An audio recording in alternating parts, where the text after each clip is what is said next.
Farm, family, community. This is Midwest Farm Weekly.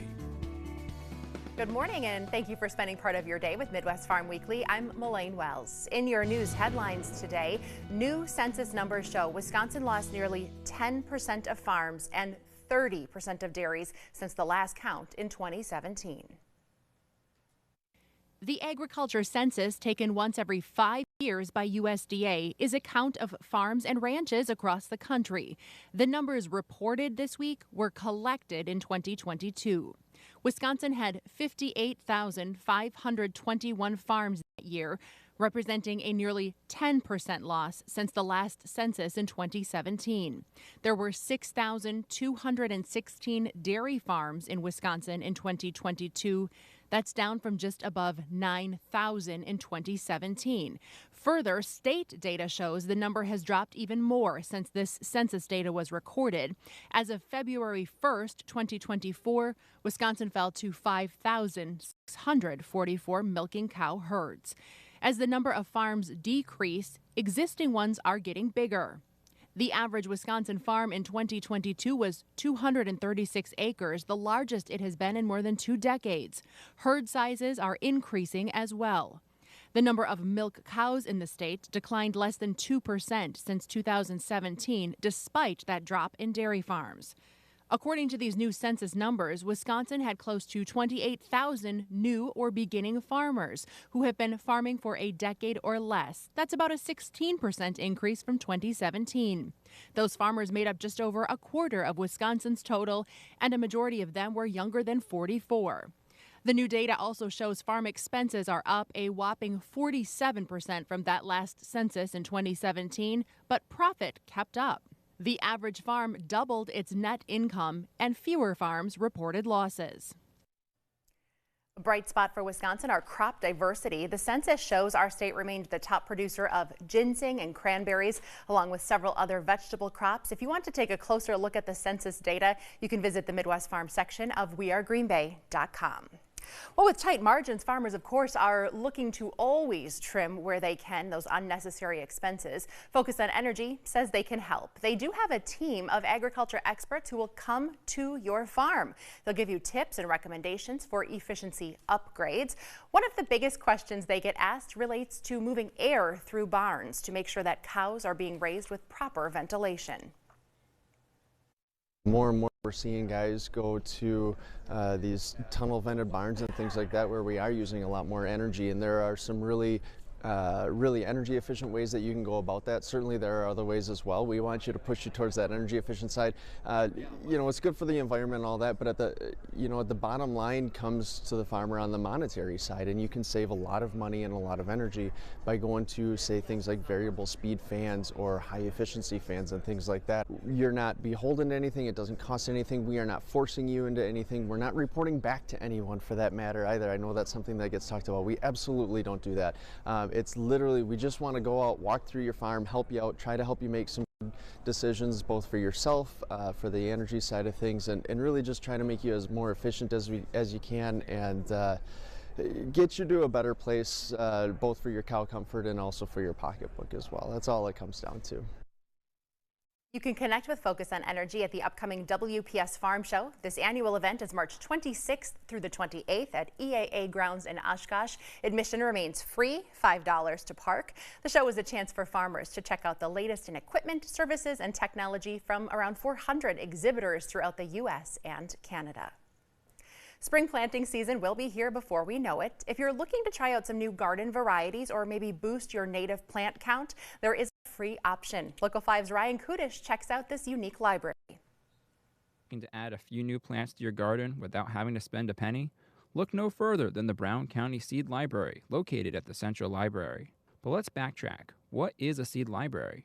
This is a place where you can go and pick up seeds to grow your favorite edible food in your own backyard or try something new. Brown County Seed Library consists of many vegetables, but also has some fruits, herbs, and native plants for pollinators. New Leaf Foods board member and master gardener Melissa Waz explains the benefits of a local seed library. Seed library is empowering people to grow nutritious food, giving people access to a source of food that they may not have considered before, because there is education for learning how to grow vegetables, and then how to harvest vegetables, and then how to process them to make them palatable.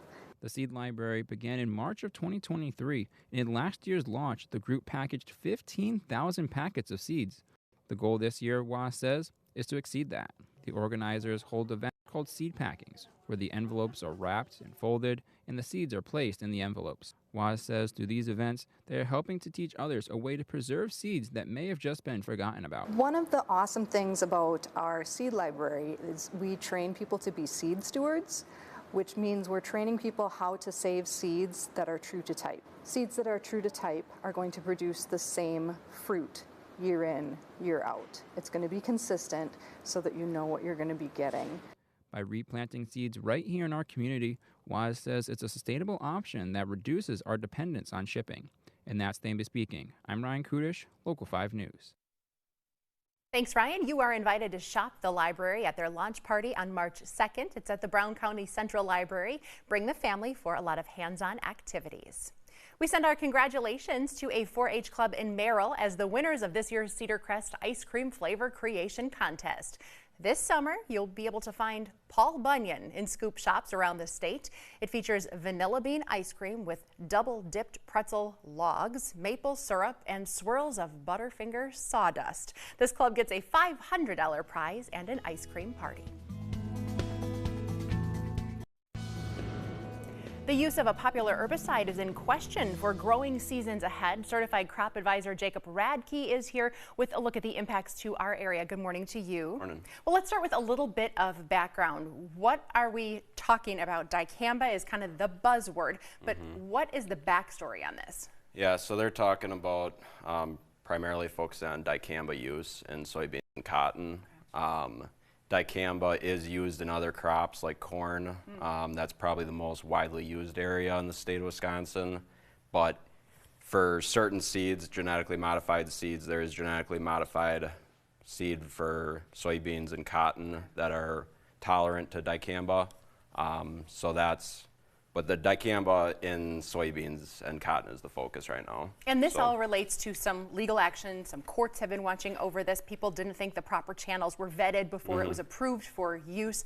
They have halted the use of this with a little bit of an exception. So what did they issue this week, and how does that impact producers? Yeah, so they issued an existing stock order because, so in general, farmers buy their seed in the fall. Sure. It's not necessarily paid for, but they finance it somehow. So seed selection's already been made for next spring. So for guys that already bought dicamba tolerant or cotton tolerant, dicamba tolerant seed, they're kind of in a tough position. So that's where EPA kind of stepped in with this existing stock order and said that, farmers that already have these dicamba products on their farm, or a retailer that's got it in their warehouse, can still sell it and apply it this year. So that did buy a little relief for the temporary. What are the concerns with dicamba, or what have been raised as the concerns? Yeah, so, dicamba's been around in corn for a long time. It actually was first labeled in corn in 1962. Okay. So this is not a new product. But generally speaking, we spray corn 2 to 3 weeks earlier than soybeans in season. And the issues that can come about with dicamba is in really hot and humid weather, you can get some drift concerns. Okay. So if it's later in summer, it's probably hotter, more humid, and that's where some of the concerns have rise from. Like these XtendiMax products that are sprayed on soybeans, that's in question right now. It was first approved in 2017, so it's relatively new. So we have to pick your brain. What are your overall thoughts on all of this? Yeah, I mean, my overall thoughts is, with any herbicide you apply, there's always a risk. And I think we just need to look at the herbicide and say, okay, what are the pros and cons, right? If there is an issue, how can we do it more safely? My concern in general is there hasn't been a new herbicide that's came to the market since the 1980s as far as a mode of action. And as times went along, we're getting more and more resistant weeds. We have fewer and fewer chemical options to control them. And my concern is that when you completely remove one product from a market, you're going to speed up resistance and cause over-reliance on other products. The concern with over-reliance, like I said, resistance, but also sometimes it can get one step further if it's a water concern, food concern. We don't always know, but anything, one too much of anything can be a problem sometimes. Well, we appreciate your insights on the topic. No doubt something that we will continue to follow here at Midwest Farm Weekly, as well as your team of agronomists and seed suppliers. Thank you for being here. Appreciate it. Thanks. Good morning. I'm Storm Team 5 meteorologist Alexis Staniak. Finally, after 32 days straight with no snow to fall, we are out of the snow drought. We did have a couple of inches come through Wednesday night into Thursday, leaving some snowpack on the ground heading into the weekend. Still below average, though, for this time of year. As of Thursday for the season, we've seen just over 26 inches of snowfall. Typically for this time of year, for the season, we would be at almost 34 inches, and we are above where we sat in 2023. Just a year ago, we were at almost 22 inches, so above by not by too much, and doesn't look like a ton of snow to come through within the next week and a half. Could see some heavy to moderate snow showers north of Green Bay, so further into northern Wisconsin and the upper peninsula of Michigan. The rest of Wisconsin fairly quiet and away from the snow. More mild temperatures will return, giving us a better chance for liquid precipitation to fall. So within the next week and a half, could see up to a quarter to maybe a half of an inch of rainfall to come through, and that's because of those warmer temperatures. We are cooler to start off this weekend. 29 for your Saturday, back to more average temperatures. We actually went 25 consecutive days with above average high temperatures. We get even warmer by Sunday, 37 degrees, 38 on Monday, almost 50 degrees. That chance returns on Tuesday, and then the mild air continues even towards the end of the month. The Climate Prediction Center does have a majority of the Midwest all the way through the Dakotas, continuing into Texas in this very above average category for temperatures heading into the end of the month of February and to begin the new month of March. And do have this equal chance to be above normal for precipitation as well as below normal for precipitation, whereas other places further to our east and then way off to our west are definitely in that above normal category for precipitation as well. And we officially have our outlook heading into March through May for temperatures. Looks like here in Wisconsin we will be above normal, and then here in Wisconsin we still keep that chance for equal chances for precipitation as we head through closer to summer. Stay with us. More ag news coming up after the break.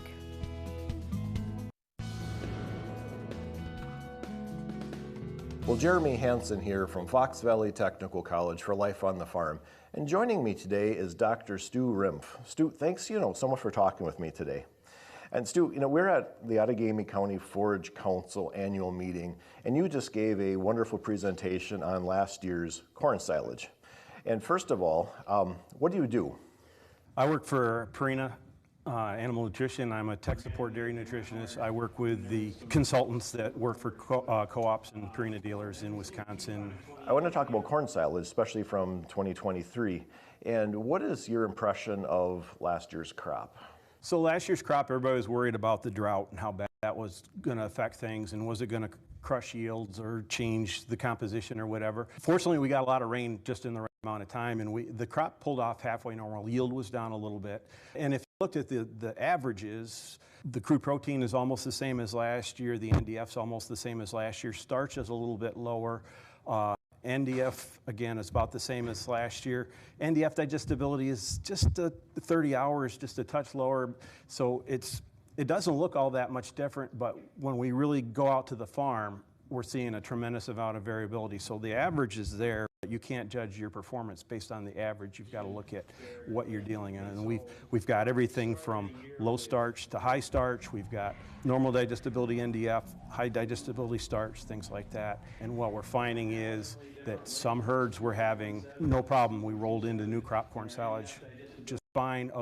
We rolled into new crop corn silage and took about a 10-pound hit on milk, but we got maybe a 5-point jump on butterfat. So you really got to look at what your crop is. Right. So on the herds that saw that milk production drop and the higher butterfat, what have you tried to get that milk production back? So the first thing we tried, our knee-jerk reaction anytime we go into a new crop is corn silage, is we throw more starch at it because the digestibility of that starch in new crop is not as high as what it is in the stuff that's been in the silo for a year. So we did that, and we really didn't see much of a response. A few places responded, but not what we thought we should see for the amount of starch we went in. So that's what that triggered us to look into the fiber digestibility difference. And so what we are doing now is we're using more digestible fiber byproducts. We're using a little more soy hulls or a little more corn gluten feed to try to fill in that hole and place a part of the forage. But when we get all done with it, when you put the pencil to it, if you look at the amount of energy that goes into making that milk, even those herds took a 10-pound drop on milk, that extra 5 points of butterfat that they gained, the energy that went into making that 95 pounds of milk versus 100 pounds of milk is almost exactly the same. So it's not that the corn was bad this year, it's acting differently in the cow. Any concerns over the quality of our 2023 crop? The quality of toxins generally were fairly low. They're there, but they're not bad. There is some concerns in other areas about wild yeast, and I think we do have a handful of herds that are out there that I've been out to that have got maybe a little bit lower than normal butterfat. I don't think that's really going to rear its head until spring when we get some heat. Right. And finally, Stu, do you have any concerns going into 2024? 2024 is going to be a challenge. We're going to overfeed corn silage to make up for our lack of haylage from the drought, and so we're going to come in probably tighter on supply than normal. We're going to want to replenish that as best we can. At the meeting here, there was a lot of discussion already on a lot's going to hinge on what our soil moisture is going to be in the spring, because I've got cover crops out there. I would want to take it maybe first cutting and put that into the silo and then plant corn so we would have that much more forage. But if that's going to draw soil water moisture down, then too low, and then compromise my corn crop, then I'm probably going to want to terminate that early and go with corn instead. Stu, thank you so much for your insight. Thanks so much for your time today and taking a few minutes to talk to me. Really appreciate it. Thank you. You're welcome. So for Life on the Farm, I'm Jeremy Hansen. Welcome back. There is a job fair coming up to explore the wide variety of careers related to agriculture. Ken Mucci is here on behalf of the Shawano County Farm Bureau. Good morning. Morning. I saw this pop up on social media. You said it's a first-time event. Why did you guys want to get it started? So why we want to do it is sustainability, really, and we're looking at kind of that job, workforce in the ag sector, and we're trying to kind of fill those positions because, as we all know, everywhere we look, people are hiring, and that's specifically in the ag sector as well. And ag jobs are very wide-ranging, right? People may be surprised at the number of careers that are touched by ag. Right, and I think a lot of people, when they think of farmer agriculture, they think of that old picture with the guy and his wife and pitchfork, and it's really a lot more than that, where, we're now so much technology and everything, and it's such a wide array of, different career paths. Do you encourage people, certainly younger folks, but people who are looking at a second career? Ag offers a lot of opportunity. They do, and really, if you're coming from a different, sector, there's probably something in agriculture for you, whether it's technology, food processing, anything like that. It all comes together for agriculture. We know that everyone is hiring. Labor is hard to come by. Are you still looking for people to set up a booth? We are. We have tables left, so, we're welcoming people still to the event. Ken, how do we get in touch with you if we're maybe watching and our business wants to be represented? You can contact me by email, or otherwise through our Shawano County Farm Bureau Facebook page is another great way. Great. Why are you so involved with Farm Bureau? So Farm Bureau, I started with that maybe about 10, 12 years ago. Okay. And I was with the brunch on the farm. Okay. And a lady came up to me, she was not from the area, and she told me that, these are black and white cows, so they make white milk. Okay. And I didn't know what to say. I just agreed with her. And, I just saw that as a big opportunity that people really, they're excited to know where their food comes from. And if we can make that connection, it's really a great thing. And it's in your blood, so to speak. Give us a little background of your involvement in agriculture. So I grew up on a farm, in Shawano County, still there. We have a beef and crop operation. We diversified a little bit more into Christmas trees, maple syrup, and things like that, but mainly we're, a beef operation now, beef and crop. Okay, off the cuff, we didn't talk about this beforehand. Maple syrup, how's it? It's early this year. It's very early. Okay. We open pan cook, so it's not a big operation or anything like that, over a wood fire.